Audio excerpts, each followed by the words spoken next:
I'm Nate Lind, and I help people interested in buying or selling online businesses get the transaction done without the deal falling apart. If you're looking to buy or sell online businesses, then be sure to keep tuning in for more videos like this one. Be sure to subscribe and hit the bell for notifications about new videos and interviews. And introduce yourself in the comments. Are you a buyer or a seller? Enjoy the interview. Documenting processes and becoming expendable by investing in people and systems. It's really important to document your processes, right? You get up and you run your business every day. And if you're a solopreneur and you're running your business, you know what you do. You've got it down. You don't really have to go look at a document and look at, okay, oh, here's my checklist of things I need to do today. You just know. You get up and you do it. Why? Because you're in it. You're living it. You're breathing it. You dream about it at night.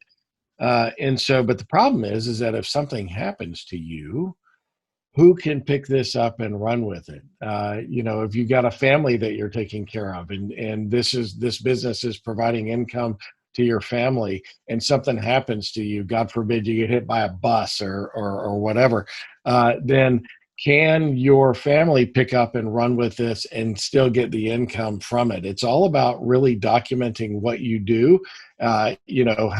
Here's where all the passwords are. Here's how I get it. Here's how I get into this. Here are the ways that I buy. It's all about documenting processes. And it's protecting, it's de-risking your business, right? If something happens to me, somebody can do this. The other thing that it does, and there's several things that it does here. Second thing that it does is when it's time to hire new people, you don't have to have them sit over your shoulder for 2 weeks and watch how I do this. Here's how I do this. Here is the list of the things that I do. Go do these things. I'm going to let you watch me today, but then tomorrow you're actually being productive. It cuts the time if you decide to grow and expand your business. It cuts the time that it takes to go out and train people to be able to do the things that you do. Very important. Now, third, and most importantly here, is it makes everything consistent. So let's say that you started this out as a solopreneur, and now you've got 10 people working for you, and everybody learned with OJT, on the job training, and now they all do things differently. Well, that is not a sustainable operating model. If it keeps everybody consistent, you're doing everything the same way. And if something happens to Johnny, Susie can start doing it tomorrow because we know exactly how we're doing things. And then fourth and finally, documenting processes just makes companies more valuable. Hear me on that. If you hear nothing else, hear me on that. It makes companies more valuable. Let me give you a great example. We had a business that was a tiny little business in a big market, but we were just a tiny little business. But we had bulletproof processes, and we could outmaneuver the big guys in our space, 10-1. I mean, we were much more efficient than the big guys were. We knew it. We were very agile, and we had everything very documented. And we got an unsolicited offer to sell that business, or to sell it to one of the big players. And as we were going through the negotiations, it became apparent to me that they had no interest in our revenue. They could care less. We were a gnat, right? I mean, we were a drop in the bucket to them. What they wanted was they knew that we were more efficient than they were. They knew that we had great processes for doing everything. And so that's why they wanted to buy us. And the businesses in that space were trading at typically 3 to 6 times earnings, right? Because most businesses trade on earnings. Let's just be clear about that. It may be different in e-commerce, but that's been my Nope, that's accurate. Yeah, we trade on earnings. So you got to be profitable. And that space was trading 3 to 6 times. We got 22 times earnings for that business. Why? Because I understood what the lever was. They wanted our processes. They wanted our culture. They wanted to be a more agile company. The only way to get access to that was to buy the whole company and pay a premium. Now, please don't use that as an example. Gosh, I document my processes and now I can get 22 times. Point is a well-documented business always gets a higher multiple than a business that just runs by the seat of the pants or gets up and I know what I'm doing and so I just go do it. It always gets a higher multiple. So go do that. And it makes the owner makes the business less dependent on the owner, right? Yeah. To go out and do it. So Absolutely. Yeah, a couple things there. Absolutely. This is often overlooked. It doesn't have to be complicated. As a part of the listing process at Website Closers, we ask you, like literally there's a Q&A that you fill out when we get engaged in your listing, and it's what's your daily activities? What are you doing? That's a starting point. So you list out bullet point what it is that you're doing. And there's no getting around this. If you sell the business, you have to transition the business. You've got to teach the oncoming buyer, how you're doing what you're doing. So a really easy way to do this at your own pace is just do some Loom videos or record some videos of you, capture your screen, talk, out loud. Just do play by play of what you're doing. Whether you're ordering inventory, how you're deciding how much inventory to order. What do you have a little calculation that you do? Do you have a little spreadsheet that you use? What tools are you using when you're going through that process?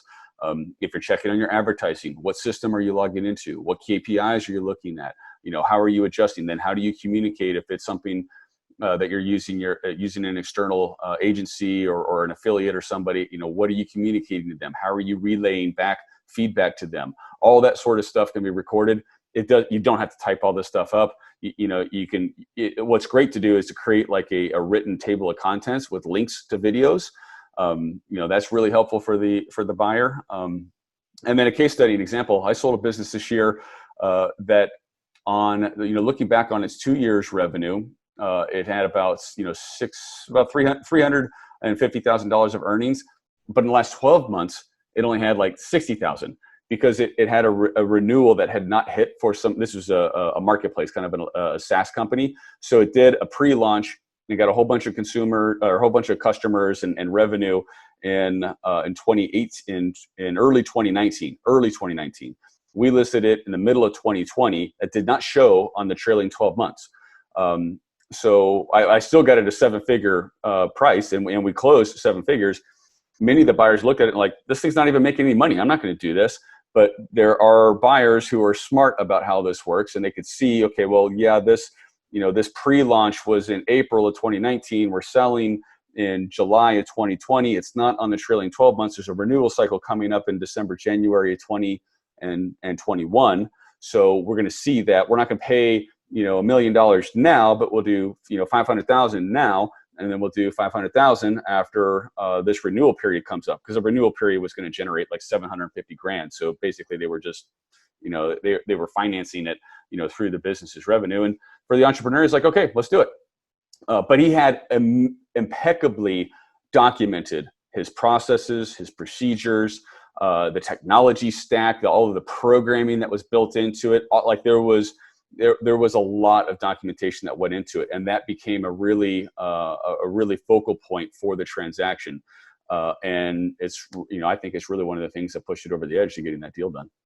That's awesome. What a great story. I love that. So documenting, it doesn't have to be a scary, thing. You have to do it one way or another. When you're going through transition, you're going to end up being, doing Zooms probably with your, the person on the other side of the table, for the buyer. If you're on the sell side, if you're on the buy side, you want to insist that the transition includes this transition service, and you record these Zooms. Like, ask them, what are you doing? You wake up and you're doing this, and this, and you can use the offer memo straight out of our Website Closers manual, so to speak, as this the talking points to getting that part done. So something that can't be avoided. It can be easily transitioned and handed off if you go ahead and do some of those videos. It doesn't have to be super polished. You don't need to have professional lighting. I'm hiding my lighting. Just get yourself and sit in front of a window so they can see your face, and then capture your screen. I have to be careful about the lighting. I don't want to blind anybody with the reflection right off my head. But I will tell you that, in addition to that, I love those ideas about just kind of recording that stuff. My book came out earlier this year, Maximize Business Value, and I'm actually almost done editing my second book, which will come out early next year. And what I use is a tool that's available to me. I hate to sit here and type, right? And so I turn on my microphone, I open a Google Doc, and I turn on Google Voice, and I just start talking, and it magically starts writing all of the stuff that I'm saying. And so So it's really easy to go out and document stuff, even if you just want to record it. Yep, absolutely. That's a great suggestion. I know Dragon, naturally speaking, has been a dictation tool that's gone on for years and it costs like 100, $200. We've got Siri now on our iPhones and stuff that does dictation. Macs have got these dictations. You got Google Voice. There's no excuse and no reason why it has to be difficult. Find whatever you're most comfortable doing. I like to do self-interviews as well. So if you know the questions that you need to answer, just write the questions out and then just refer to the questions. Literally read the question to yourself and then answer the question. Or have a friend, girlfriend, fiance, somebody make it a fun project with a family member, and and kind of do it that way. Yep, absolutely. Awesome. Tom, we've got a couple more things on here. I want to talk a little bit about measuring and monitoring customer satisfaction. And I'll frame up this one too, because in the world of online business, there's some great places to measure customer satisfaction. We've got Google reviews. For anything that's related to, Facebook, there's, Facebook has, reviews as well. There's also advertising on Facebook. There's the whole insights around your advertising and what your satisfaction stuff is there. On Amazon, there's of course a massive review system. So there's a variety of different ways that we can look at customer satisfaction. Tom, what's your thoughts about measuring and monitoring customer satisfaction? So very important for e-com, because bad reviews can kill your business, right? I mean, that is a business destroyer in your business. Not in all businesses though, right? And so bad reviews, you should measure and monitor those and make sure that you keep very high accurate content. But I say measure your net promoter score, right? Look at who are your promoters. And that a net promoter score, if you're not familiar with that, is just a one question survey. Would you recommend my business to a colleague? And if the answer is yes, it's a scale of 1 to 10. If it's a 9 or a 10, they are what you would call a promoter. They would go out there and actively promote your business. If it is a 7 or an 8, then they're only a moderate promoter, and so those don't get counted. If it's 6 or below, these are people who have some level of dissatisfaction with you, and you want to be able to reach out to them and improve that, because you want everybody to be a 10, right? Whenever you get your car serviced, don't they always say, hey, you're going to get a survey, and 10s is the only thing we really like, right? And so the point is that if you don't measure your customer satisfaction, then you can't improve it. And for really small businesses, people are going to be looking at all of the reviews, right? They're going to be looking at what people are saying about you. But for, let's say that you kind of cross that Rubicon. You're now doing $20 million in revenue. It's all e-com, and you're doing that, and you've attracted a sophisticated financial buyer or a sophisticated strategic buyer, somebody else in the business, and they're going to look at that. They are going to go measure your net promoter score, and they're going to adjust their offer one way or the other based on that. If you're selling a lot of stuff, but you've got very low customer satisfaction, then that means you have to constantly go out and churn and find new customers in order to keep your revenue level high. But if you've got a repeatable business, a recurring business, then and you've got high satisfaction, there's a high chance that those customers are going to stay with you. But the point is that a buyer, especially a sophisticated buyer, is going to beat you up over that if you don't know it. So measure it, monitor it. You be the first person to respond on negative. Everybody gets a negative review every now and then, but be the first person to respond and say how you're going to handle it and take care of them. And then if you take care of it to their satisfaction, then you can get their permission to or ask them nicely to go and say, hey, could you go modify that then, or would you take that down or whatever. Because that impacts our business, and I'm so glad we were able to solve this for you, or at least go and give an addendum that says, hey, they solved this for me. But measure it, monitor it, because I promise you, the bigger you get, the buyers are going to be looking at that. I had a great example in one business that I sold a couple of years ago. We had a number of operating units, but one of our operating units had a particularly low net promoter score. It was a negative number. It was like minus 24, which means I had way more detractors than I had promoters, and it was because we bought a business that had some serious challenges, and we got into due diligence. And after due diligence, and this is a pretty sizable transaction, but after due diligence, the buyer came back to me and they wanted to make some purchase price adjustments, which is very common. I don't know how common it is in e-com business, but it's very common in all other transactions. So they wanted to make an adjustment, and they can what they're finding during due diligence, if they learn something they didn't already know, then it gives them the right to come back and negotiate that price again right before close, right? And you've already spent 6 months on this deal and you're mentally committed to it and you're in love with it. And now they want to make an adjustment. What are they doing? So I get that call. It's like 3 weeks before close. And the CEO of the buyer said, hey, we finished due diligence. So I said, okay, I'm ready. This is the retrade conversation. This is where they're going to try and reduce the price. Let's see how well I did on my own scorecard. And he said, hey, first thing we noticed was like this, the net promoter score, your customer satisfaction in this division is just horrible. It's the worst satisfaction we've ever seen. And for that reason, we need to take $2 million off the purchase price. And I said, oh, okay. Oh, $2 million. Okay. Yeah, I understand.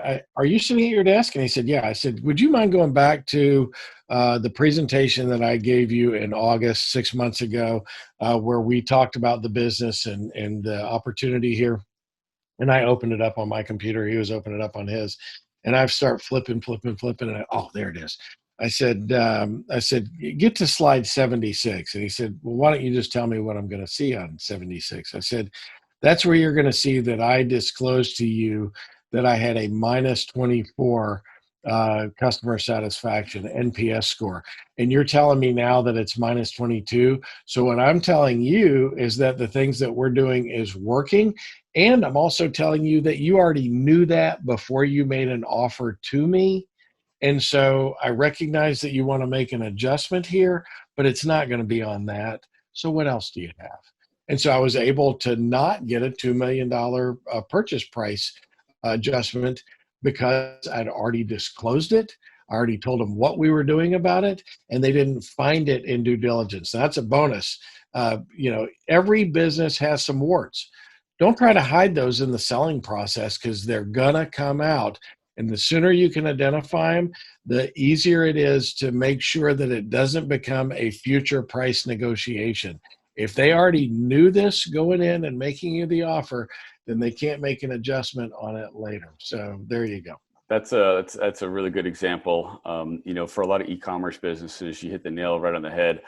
Buyer's going to go out and look, what is the brand, what is the business? They're going to go Google it. They're going to see the reviews. And a lot of times, like if it's not good news, they won't even respond to me, or they'll respond back basically saying, no, I'm not interested, and here's why. And then they'll share, that the customer satisfaction was not good. It's really hard to sell those businesses if you've got a really low score customer satisfaction in whatever platform these physical products or widgets are being sold in. And then on the net promoter side, for B2B businesses, I can see how important that is. I like to highlight this as well in the listing process. I want to highlight a business's customer satisfaction, the review, if it's an Amazon store, how the reviews of the store are, how the reviews of the products are. If it's direct to their own website, what are the Google reviews about it? If there's any BBB, activity, I like to see that it's none, it's an A+, score. Those are all features, I think, in a listing process as opposed to detractors. Yep. I love that. You got to know what it is, though. Because look, in an e-commerce business, man, you live and die by the reviews. Know them, monitor them. If somebody gives you a bad review, and by the way, it's not the end of the world, right? If somebody gives you a bad review, do what you can to go out and fix it, and prevent it from getting in the way of future business. Thanks for watching. If you liked this video, be sure to subscribe and tell me what you thought about it in the comments.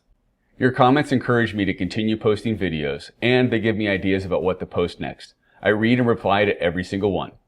Also, if you own an online business and you're curious of how much it's worth, click the link below to get a free business valuation with a member of our team. Who knows? It may even be me you're talking to.